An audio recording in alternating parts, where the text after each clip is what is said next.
Hello students, welcome back to YouTube channel Shiksha Adhyayan पर आप सभी का स्वागत है। तो आज हम शुरू करने जा रहे हैं स्टडिंग अ चाइल्ड्स वर्ल्ड। ये चैप्टर है आपका द चाइल्ड वर्ल्ड्स की बुक में से, और इसमें से भी क्वेश्चंस पूछे जाते हैं। आप सभी को पता है, अगर आप लोगों ने PYQ को एनालाइज किया होगा। तो हम इसके चैप्टर्स को कवर करेंगे क्योंकि इसमें पेज है आपके 629। तो हम जितना हो सकेगा हम इसको उतना कवर करने की कोशिश करेंगे जल्दी से जल्दी। ठीक है, तो अगर आप लोगों के कोई और भी डाउट है तो आप कमेंट सेक्शन में लिख सकते हैं और पूछ सकते हैं। आपको रिप्लाई ज़रूर मिलेगा और हर एक को रिप्लाई मिलेगा। ठीक है, तो करते हैं हम आज का सेशन शुरू। तो सबसे पहले, there is nothing permanent except change. कुछ भी परमानेंट नहीं है, सिर्फ चेंज की। और आप सभी को पता है कि चेंजेस जो होते हैं वो आपके होते रहते हैं। ठीक है, तो कुछ भी परमानेंट नहीं है इस दुनिया में एक्सेप्ट चेंज। चेंज हर किसी में आते हैं और सबकी लाइफ में चेंजेस होते ही होते हैं, तो वो परमानेंट है। ठीक है, नेक्स्ट तो मेन है the study of child development then and now. तो चाइल्ड डेवलपमेंट सबसे पहले हम देख लेते हैं कि होता क्या है child development. Scientific study of process of change and stability in children from conception through adolescence. तो चाइल्ड डेवलपमेंट वो स्टडी होती है जिसमें आप वो सारे चेंजेस और स्टेबिलिटी समझते हो एक बच्चे में होते हैं कंसेप्शन से एडोलेसेंस तक, तो उसे हम बोलते हैं चाइल्ड डेवलपमेंट। तो from the moment of conception child begin a process of change that will continue throughout their lifes. तो ये जो चेंजेस है वो पूरी लाइफ चलते रहते हैं। A single cell become a tiny group of cell that eventually becomes a living baby, or and though this single cell develop into a unique individual, the changes human being experience have common pattern. Babies grow and become children. तो आप सभी को पता है कि common pattern चलता है, एक कॉमन जो होता है चेंजेस चलते रहते हैं ह्यूमन बींग्स में। जो बेबी है वो ग्रो होगा, फिर वो चिल्ड्रन बनेगा, तो चिल्ड्रन के बाद फिर वो और ग्रो होगी, फिर चेंजेस आएंगे adolescent and then final adult. ठीक है, उसके बाद भी चेंजेस आते रहते हैं throughout the period. Similarly certain personal characteristics show common pattern, और बहुत सारी चीज़ें जो है पर्सनल जो कैरेक्टरिस्टिक्स होते हैं वो कॉमन पैटर्न शो करते हैं। फॉर एग्जाम्पल अबाउट 10 से 15% ऑफ चिल्ड्रेन आर कंसिस्टेंटली शाई। जो 10 से 15% बच्चे होते हैं वो शाय होते हैं, और 10 to 15% बच्चे बोल्ड होते हैं। Although various influences can modify these traits, और इन ट्रेड्स को बहुत सारी चीज़ें जो इन्फ्लुएंस करती हैं। They tend to persist to a moderate degree, especially in children at one extreme or the other. The field of child development focus on the scientific study. ये इंपॉर्टेंट है, हम पढ़ चुके ये लाइन। ठीक है, जो इंपॉर्टेंट लाइन होगी मैं वो आपको साथ के साथ बताते चलूंगी। बाकी चीज़ें हम समझ रहे हैं, लेकिन जो आपको दिमाग में बिठाने की जो चीज़ें हैं वो मैं आपको मार्क करते हुए चलूंगी, बताते हुए चलूंगी। ठीक है, तो सबसे पहले कि चाइल्ड डेवलपमेंट जो है वो किस पे फोकस करता है। Scientific study of systematic process of change and stability in human children. ठीक है, ये हम कर चुके हैं। Developmental scientist people engage in professional study of child development look at ways in which children change from conception through adolescence. Child development जो होता है ये स्टडी करता है उन सारे चेंजेस को जो कंसेप्शन से लेके एडोलेसेंस तक आते हैं।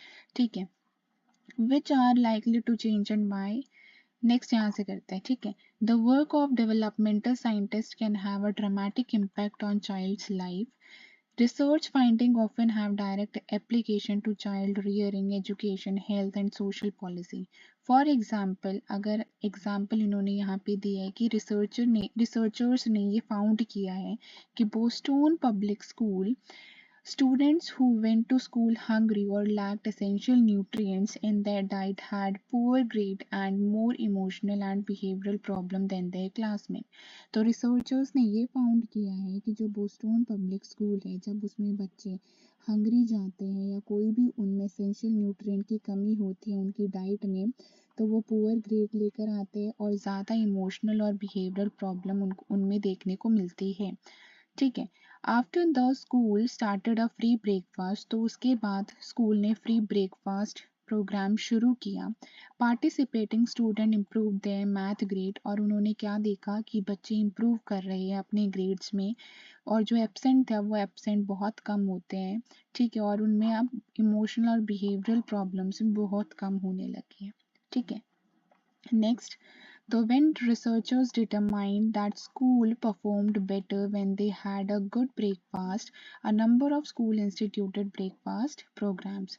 तो जब रिसर्चर्स ने ये देखा कि बच्चों की परफॉर्मेंस में सुधार हो रहा है इस ब्रेकफास्ट प्रोग्राम से, जो उन्होंने फ्री चलाया है स्कूल में, तो बहुत सारे स्कूल ने इसे इनिशिएट किया इस प्रोग्राम को। Early approaches. The formal scientific study of child development is relatively new. Looking back, we can see dramatic changes in the way of investigation the world of childhood. Forerunners of scientific study of child development were baby biographies, journals, journals kept to record the early development of a single child. One journal published in 1787 contained the German philosopher Dietrich Tiedemann's observation of his infant son's sensory, motor, language, cognitive development. Typically of the speculative nature of such observation was Tiedemann's erroneous conclusion after watching the infant suck more continuously on a cloth tied around something sweet than on a nurse's finger. That sucking appeared to be not instinctive but acquired. तो ये सारी चीज़ें जो डाइटरच Tiedemann है उन्होंने अपनी book में बता रखा है, जो उन्होंने ऑब्जर्व किया था, एक जर्नल में बताया उन्होंने, ठीक है। तो ये चीज़ें आपको सिर्फ पढ़ने की ज़रूरत है। मेन चीज़ यहाँ से आते हैं, आप सभी को पता है कि चार्ल्स जो डार्विन है, originator of the theory of evolution, Charles Darwin जो है वो एक ओरिजिनेटर है थ्योरी ऑफ इवोल्यूशन के, जिन्होंने फोकस किया डेवलपमेंटल नेचर पे, किसके, इन्फेंट बिहेवियर के, ठीक है, छोटे बच्चों के डेवलपमेंटल नेचर पर फोकस किया इन्होंने, इन the believe that human being could better understand themselves by studying their origin both as species and as individuals. Next, developmental psychology became a science. By the end of 19th century, several advances in the Western world have paved the way for the scientific study of child development. Scientists had unlocked the mystery of conception and were arguing with renewed vigor about the relative importance of nature and nurture. तो आप सभी को पता है nature means जो आपके inborn characteristics होते हैं, और नर्चर मीन्स आपका एक्सटर्नल इन्फ्लुएंस।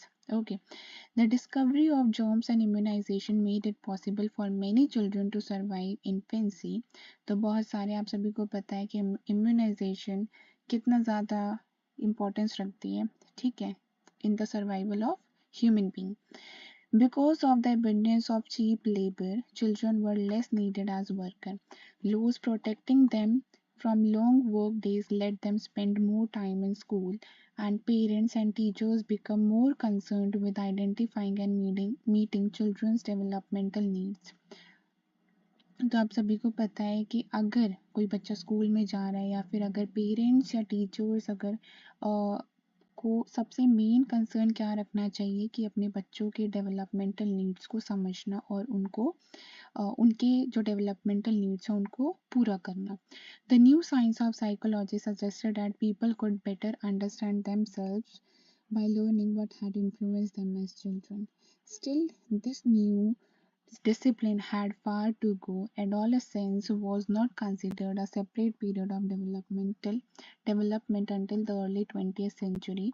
और जी स्टैनले होल एक चाइल्ड स्टडी के पियोनियर हैं, जिन्होंने पब्लिश की एक बुक एडोलेसेंस, वेरी इंपॉर्टेंट, इन्होंने एक बुक पब्लिश की एडोलेसेंस, और देन इसके पास आपको ये करने की ज़रूरत नहीं है, ठीक है। Next, studying the life span.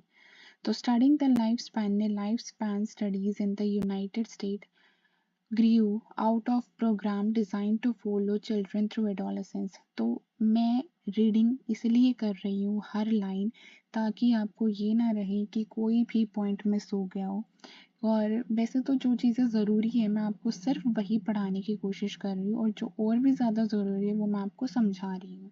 ठीक है, क्योंकि ये जो बुक है इसमें हमें सिर्फ 629 पेजेस की बुक है और इसमें से हमें सिर्फ 10 to 12 क्वेश्चन ही मिलेंगे देखने को इस बुक से। तो सिर्फ हमें उसी की ही प्रिपरेशन करनी है, ये नहीं कि मुझे इसका हर एक वर्ड का मतलब समझ आना चाहिए। ठीक है, मेन चीज़ें आपको सिर्फ ग्रैब करनी है इस बुक से, जिससे आपके जो 10 to 12 मार्क्स है वो पूरे हो जाए। ठीक है, समझ रहे हो ना? ऐसे। तो next, one early and influential study illustrating this type of research is the Stanford Studies of Gifted Children. This study, which began in 1922, इसकी जो स्टडी है वो 1922 में शुरू हो गई थी। अंडर किसने की थी? लुइस एम टर्मन ने। followed the development of group of intellectually gifted people from childhood to old age. तो सबसे पहले जो स्टडी किया था गिफ्टेड चिल्ड्रन पे, वो शुरू किया था 1922 में। किसके द्वारा? M Terman, Lewis M Terman, जिन्होंने development of group of intellectual gifted people पे को फॉलो किया था इन्होंने, कि कैसे इंटेलेक्चुअली डेवलप होते हैं, वो सारा इन्होंने पूरी रिसर्च की थी इन पे। Today, the study of child development is part of broader study of human development. आज के टाइम में जो चाइल्ड डेवलपमेंट है वो किसका हिस्सा है? चाइल्ड डेवलपमेंट हिस्सा है आपका ह्यूमन डेवलपमेंट का। ठीक है, तो चाइल्ड डेवलपमेंट किसका पार्ट है? ह्यूमन डेवलपमेंट का है, जो एंटायर ह्यूमन लाइफ स्पैन को कवर करता है, conception to death. Human development cover करता है, ठीक है, और चाइल्ड डेवलपमेंट इसी का ही हिस्सा है। Although growth and development are most obvious in childhood, growth और development दोनों ही बहुत important है childhood में, और ये throughout the life occur करते हैं। Such aspects of adult development as timing of parenthood, maternal employment, marital satisfaction, इनका भी बहुत ज़्यादा बच्चों की growth और development पे इम्पैक्ट पड़ता है। आप लोगों ने इंटरनल और एक्सटर्नल फैक्टर को भी स्टडी किया होगा। ठीक है, इंटरनल एंड एक्सटर्नल फैक्टर, ये सारी चीज़ें बहुत ही इम्पॉर्टेंट रोल प्ले करती हैं। Almost from the start the developmental science has been interdisciplinary. Student of child development drew collaboratively from a wide range of disciplines including psychology, psychiatry, sociology. आपको यहाँ तक करने की ज़रूरत नहीं है। Development is multifaceted. Understanding development requires input from a variety of theoretical and research orientation. This book includes findings from research in all these fields. ये चीज़ सिर्फ आपको रीड करने का था, उससे जो मैंने अंडरलाइन आपको बताया है सिर्फ वही इम्पोर्टेंट है। Next, new frontiers. Although children have been the focus of scientific study for more than 100 years, और जब मैं रीड कर रही हूँ तो ध्यान से सुनो ताकि आपको ये लगे कि मैं खुद रीड कर रही हूँ इस लाइन को। ठीक है, और आपके दिमाग में ये रहे कि अच्छा इस पैराग्राफ में ये चीज़ और मुझे ये नहीं पढ़ना है, ये चीज़ पढ़नी है। Next, the question developmental scientists seek to answer, the method they use, the explanation they propose are more sophisticated and more varied than they were even 10 years ago. These shifts reflect progress in understanding as new investigation build on or challenge those than what went before. तो ये भी आपको सिर्फ read करने की ज़रूरत है, important नहीं है, मत पढ़ना। ठीक है, नेक्स्ट, यहाँ से आपका मेन टॉपिक शुरू होता है, study of child development basic concept. ठीक है, तो डोमेन्स ऑफ डेवलपमेंट से आने से पहले कुछ टर्म है जो आप लोगों को पता होनी चाहिए। पहली टर्म है फिजिकल डेवलपमेंट। अगर हम बात करते हैं फिजिकल डेवलपमेंट की, तो growth of body and brain. तो फिजिकल डेवलपमेंट में आपका ग्रोथ होता है बॉडी का, ब्रेन का। ठीक है, कोई बॉडी में लाइक पर्टिकुलर चेंजेस आते हैं स्टेजेस के साथ साथ, including biological and physiological pattern of change in sensory capacities, motor skills और हेल्थ। तो फिजिकल डेवलपमेंट मीन्स जो आपकी बॉडी में जो फिजिकली चेंज आ रहे हैं, ठीक है, चाहे वो बॉडी हो, ब्रेन हो, या फिर बायोलॉजिकल और फिजियोलॉजिकल पैटर्न्स ऑफ चेंज को इंक्लूड कर रहे हो, जैसे आपकी motor skills, fine motor skills, gross motor skills, आपकी सेंसरी कैपेसिटीज हो गई, आपकी हेल्थ हो गई। ठीक है, कॉग्निटिव डेवलपमेंट की अगर हम बात करते हैं तो कॉग्निटिव आपका रिलेटेड है माइंड से, मेंटल एबिलिटीज से, ठीक है। तो वो पैटर्न ऑफ चेंजेस आपके मेंटल एबिलिटीज जो इंक्लूड करते हैं learning, attention, memory, language, thinking, reasoning, creativity. Okay, next psychosocial development. Psychosocial development pattern of changes and emotion. तो वो सारे पैटर्न ऑफ चेंजेस या वो सारे चेंजेस जो आपके एक इमोशंस, पर्सनालिटी और सोशल रिलेशनशिप्स में आते हैं, ठीक है। तो इमोशन ये बहुत इंपॉर्टेंट है साइकोसोशल, क्योंकि फिजिकल भी पता है आप लोगों को, कॉग्निटिव भी, लेकिन साइकोसोशल में बच्चे कंफ्यूज हो जाते हैं। तो साइकोसोशल, सोशलिस्ट सोशल रिलेशनशिप, और इमोशंस पर्सनालिटी। ओके, ये तीन चीज़ें, emotions, personality and social relationship. Next, developmental scientist study 3 domain. तो डेवलपमेंटल साइंटिस्ट 3 डोमेन स्टडी करते हैं, ठीक है। और 3 डोमेन्स को इन्होंने स्टडी किया है, या फिर आप 3 एस्पेक्ट्स बोल सकते हो ऑफ द सेल्फ। वो है फिजिकल, कॉग्निटिव एंड साइकोसोशल, जो हम कवर कर चुके हैं। Growth of the body and brain, sensory capacities, motor skill, health are part of biological या फिर physical development का हिस्सा है। Learning, attention, memory, language, thinking, reasoning, creativity makes up cognitive development, और emotion, personality, social relationship, psychosocial development. Although we talk separately about physical, cognitive, psychosocial development, लेकिन ये जो physical, cognitive और साइको सोशल डेवलपमेंट है, ये सारे आपस में इंटर रिलेटेड होते हैं, एक दूसरे के ऊपर डिपेंडेंट होते हैं, एक दूसरे को अफेक्ट करते हैं। As one researcher point out, our brain works better, our thinking is sharper, our mood brighter, and our vulnerability to disease diminished if we are physically fit. अगर हम physically fit हैं तो ये तीनों जो फैक्टर हमने तीनों डोमेन एस्पेक्ट पढ़े, ये तीनों एक दूसरे को अफेक्ट करते हैं, और तीनों ही बहुत पीक पॉइंट पर अच्छे होते हैं। For example, a child with frequent ear infection may develop language more slowly than a child without this physical problem. During puberty, ये तो ये एग्जाम्पल है, ठीक है। और प्यूबर्टी के टाइम पे dramatic physical and hormonal changes affect the developing sense of self. तो as we all know, puberty के टाइम पे जो भी हार्मोनल चेंजेस होते हैं वो हमारे सेंस ऑफ सेल्फ को अफेक्ट करते हैं। Next, cognitive advances are closely related to physical। तो cognitive advances physical, emotional, social factors से closely related है, वो एक दूसरे इन चीज़ों को affect करते हैं। For example, the ability to control your body's movement open up a world of exploration to the infant, a world that grow more accessible with each advance in motor development. Understanding and using language depends on certain physical structure in the brain. The child who is precocious and language development may gain in self-esteem and social acceptance. तो इसका मतलब ये जो physical, emotional, social factor और cognitive होते हैं, ये आपस में इंटरडिपेंडेंट या इंटर रिलेटेड होते हैं। और अगर एक चीज़ अगर फ़र्क पड़ रहा है फिजिकली, अगर फिजिकली कोई इशू आ रहा है, प्रॉब्लम हो रही है, तो बाकियों पे भी फ़र्क पड़ता है। अगर आप इमोशनली वीक हैं तो बाकी चीज़ों पर भी फ़र्क पड़ेगा। Okay, social development, psycho social development can affect. अब साइको सोशल डेवलपमेंट भी आपकी कॉग्निटिव और फिजिकल फंक्शनिंग को अफेक्ट कर सकती है। Indeed, without meaningful social connection, physical mental health can suffer। अगर social connection अच्छे नहीं है, मीनिंगफुल नहीं है, तो वो आपके फिजिकल और मेंटल हेल्थ को भी सफ़र करेंगे। तो मोटिवेशन और जो सेल्फ कॉन्फिडेंस है, ये बहुत ज़्यादा इम्पॉर्टेंट कंट्रीब्यूटर होते हैं आपके स्कूल सक्सेस के लिए। लेकिन नेगेटिव इमोशंस जैसा फियर, एंजाइटी, ये जो है आपकी स्कूल परफॉर्मेंस पर इम्पैक्ट डालेंगे।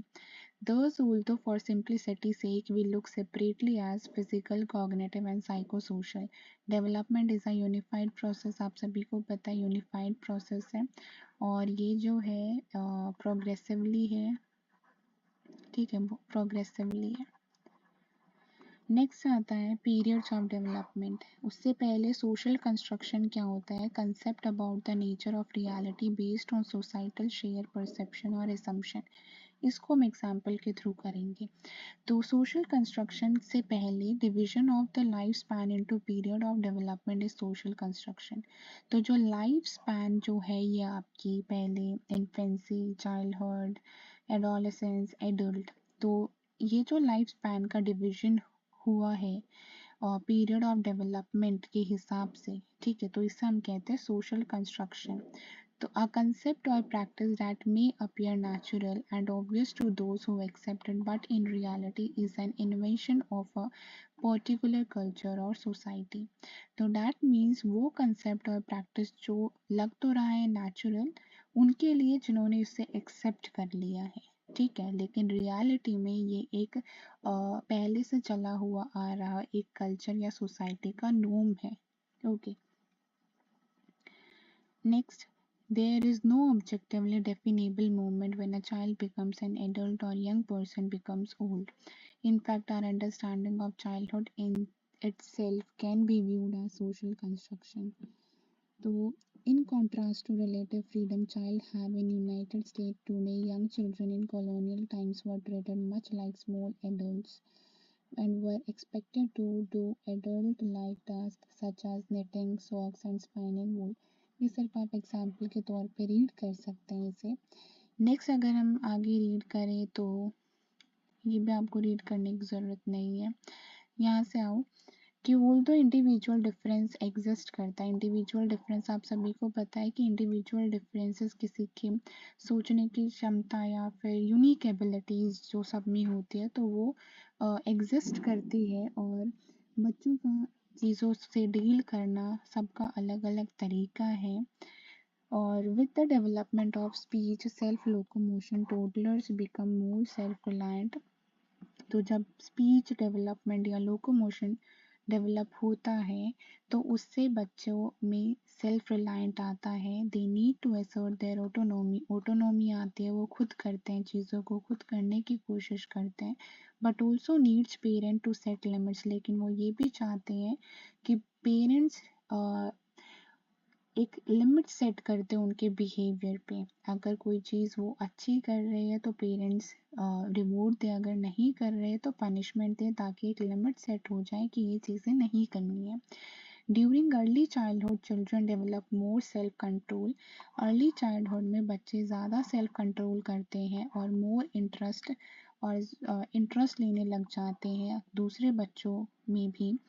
ड्यूरिंग मिडल चाइल्डहुड की बात करें तो कंट्रोल ओवर बिहेवियर, अपने बिहेवियर पे कंट्रोल करते हैं। Gradually shift from parents to child, the peer group become increasingly, peer group बहुत ज़्यादा इंपॉर्टेंट होने लग जाता है। A central task of adolescence is the search for identity. अगर एडोलेसेंस की बात करें तो वो उसमें सर्च फॉर आइडेंटिटी बहुत ज़्यादा एक इम्पॉर्टेंट चीज़ है इसमें। Personal, sexual and occupational, as adolescent become physically mature हो जाते हैं इसमें और कॉन्फ्लिक्टिंग नीड और अपने इमोशंस को डील करते हैं इस स्टेज में as they prepare to leave the parental nest. Influences on development, तो इंडिविजुअल डिफरेंसेस, तो वो सारे डिफरेंसेस बच्चों में जो उनको अलग रखते हैं उनके कैरेक्टरिस्टिक्स को लेकर। इन्फ्लुएंसेस या डेवलपमेंटल आउटकम्स की अगर हम बात करें तो ठीक है, हर बच्चे में उनके कैरेक्टरिस्टिक्स अलग हैं, उनके इन्फ्लुएंसेस, उनके डेवलपमेंटल आउटकम अलग अलग हैं, ठीक है। तो children differ in gender, gender में डिफर करते हैं, height, weight, body build and in health and energy level and intelligence level. Temperament बहुत अलग है हर बच्चों का, पर्सनालिटी अलग है, इमोशनल रिएक्शंस अलग होते हैं, ठीक है, और सोशल रिलेशनशिप में डील करने का तरीका अलग है, अपने फ्री टाइम में स्पेंड करना, वो सारी चीज़ें डिफ़र करती है पर्सन टू पर्सन। उसके बाद अगर हम करें typical major development in 5 periods of child development. 5 period मतलब आपका prenatal period, infancy and toddlerhood, early childhood, middlehood, adolescence, ठीक है, ये 5 पीरियड है और इसमें कौन कौन से मेजर डेवलपमेंट होते हैं ये आपको पता होनी चाहिए। नेक्स्ट चाइल्ड डेवलपमेंट स्टडी आपकी होती है वो सारे प्रोसेसेस ऑफ चेंजेस की जो कंसेप्शन से एडोलसेंट तक आते हैं बच्चों में, तो वो सारे चेंजेस की स्टडी। प्री नेटल पीरियड की अगर मैं बात करूँ तो ये होता है conception to birth, prenatal, ठीक है। तो फिजिकल, कॉग्निटिव, साइको सोशल की बात करूँ तो साइको सोशल में आपकी 3 चीज़ों पर फोकस होता है, इमोशन, पर्सनालिटी और साथ के साथ आपके सोशल रिलेशनशिप, ठीक है, आपके social relationship. Next prenatal period, conception to birth, physical developments क्या क्या आते हैं। Conception occurs by normal fertilization और other means. Genetic endowment interact with environmental influence from the start. Basic body structure and organ form, brain growth, spurts begin. Physical growth is the most rapid in the life span. Vulnerability to environment influences is great. तो इसमें क्या है physical development में कि भाई main चीज़ें जो आपको पता होनी चाहिए कि इसमें आपके जो बेसिक बॉडी स्ट्रक्चर्स होते हैं ना वो बनना शुरू होते हैं, ऑर्गन्स बनते हैं, और इसमें जो है जो ब्रेन ग्रोथ की अगर हम बात करें, जो दिमाग है वो ग्रो होता है। इसमें फिजिकल ग्रोथ रैपिड होती है, लेकिन रैपिड सबसे ज़्यादा होती है आपकी फिजिकल ग्रोथ इन्फेंसी में, कंफ्यूज नहीं होना है। सबसे ज़्यादा रैपिड ग्रोथ होती है इन्फेंसी में। इसमें बेसिक जो बॉडी स्ट्रक्चर्स हैं वो ग्रो होते हैं। और इसमें आपका अगर हम बात करें तो ये चीज़ आपको पता होनी चाहिए। कॉग्निटिव डेवलपमेंट की बात करें तो ability to learn and remember and to respond to sensory stimuli. तो इसमें बच्चा सीखता है कैसे रिस्पॉन्ड करना है सेंसरी स्टिमुलाई, इन सारी चीज़ों को, ठीक है। नेक्स्ट साइको सोशल डेवलपमेंट की अगर हम बात करें तो इसमें फीटस जो होता है, ठीक है, फीटस में जो बेबी होता है वो रिस्पोंड करता है मदर की वॉइस को, और एक क्या डेवलप करता है, प्रेफरेंस डेवलप करता है। Next infancy is birth to age 3। इसमें तो बर्थ से पहले है, तो बर्थ से पहले फिजिकल डेवलपमेंट, कॉग्निटिव डेवलपमेंट और साइको सोशल। फिजिकल डेवलपमेंट में बेसिक बॉडी स्ट्रक्चर डेवलप होता है आपका, और ऑर्गन डेवलप्स होते हैं, ये सारी चीज़ें, फिजिकल ग्रोथ होती है, ये सारी चीज़ें, ठीक है। नेक्स्ट कॉग्निटिव में आपके रिस्पॉन्ड करना सीखता है बिल्कुल कि कैसे सेंसरी स्टिमुलाई को रिस्पॉन्स करना है। इसमें मदर वॉइस को प्रेफरेंस देता है, रिस्पॉन्ड देता है। अब बर्थ के बाद जो है इन्फेंसी में सबसे ज़्यादा रैपिड ग्रोथ होती है, बहुत ज़्यादा, और ब्रेन जो होता है वो complexity and is highly sensitive होता है इन्वायरमेंटल इन्फ्लुएंसेस को लेकर। और अगर हम बात करें कॉग्निटिव डेवलपमेंट में तो comprehension and use of language develop rapidly. तो इसमें जो है कॉम्प्रीहेंशन और जो यूज़ ऑफ लैंग्वेज है वो बहुत जल्दी डेवलप होता है। और साइको सोशल की बात करें तो पेरेंट्स से अटैचमेंट, सेल्फ अवेयरनेस डेवलप होता है, शिफ्ट फ्रॉम डिपेंडेंसी से लेकर ऑटोनॉमी डेवलप होती है, टॉयलेट ट्रेनिंग सिखा दी जाती है, और interest in the other children increases, ठीक है, और अपने एज ग्रुप के बच्चों के साथ इंटरैक्ट करते हैं। नेक्स्ट आता है early childhood, 3 to 6 year, growth steady होती है इसमें। अपीयरेंस जो होती है वो ज़्यादा स्लेंडर होती है and proportion more adult like. Appetite, भूख कम हो जाती है इसमें। स्लीप प्रॉब्लम्स बहुत ज़्यादा कॉमन होती है। हैंडेडनेस अपीयर फाइन और ग्रोस मोटर स्किल्स डेवलप होती है इसमें 3 to 6 में, ठीक है, क्योंकि इसमें बच्चा लिखना सीख रहा है, सारी चीज़ें, फाइन मोटर स्किल्स ज़्यादा सीख रहे हैं। नेक्स्ट ड्राइंग हो गई, ये सारी चीज़ें। इसमें अगर हम बात करें कॉग्निटिव की तो ईगो सेंट्रिक होता है इसमें बच्चा, इलॉजिकल आइडियाज़ लगाता है, मेमोरी और लैंग्वेज को इम्प्रूव करता है, इंटेलिजेंस जो होते हैं वो ज़्यादा प्रेडिक्टेबल हो जाते हैं, और प्री स्कूल एक्सपीरियंस कॉमन होता है। अगर साइको सोशल की बात करें तो self concept, understanding of emotion becomes more complex, self esteem global, independence, initiative, self control increase हो जाता है, जेंडर आइडेंटिटी डेवलप हो जाती है, इंपॉर्टेंट है। जेंडर आइडेंटिटी कब डेवलप होती है, अर्ली चाइल्डहुड में। प्ले जो है वो ज़्यादा इमेजिनेटिव और इलाबोरेट रखता है, usually more social. Altruism, aggression, fearfulness are common. Family is the still focus of social life, but other children become more important. ठीक है। तो जेंडर आइडेंटिटी किस में डेवलप होती है? 3 to 6। मिडिल चाइल्डहुड की बात करें तो ग्रोथ जो होती है वो इसमें स्लो होती है। ठीक है।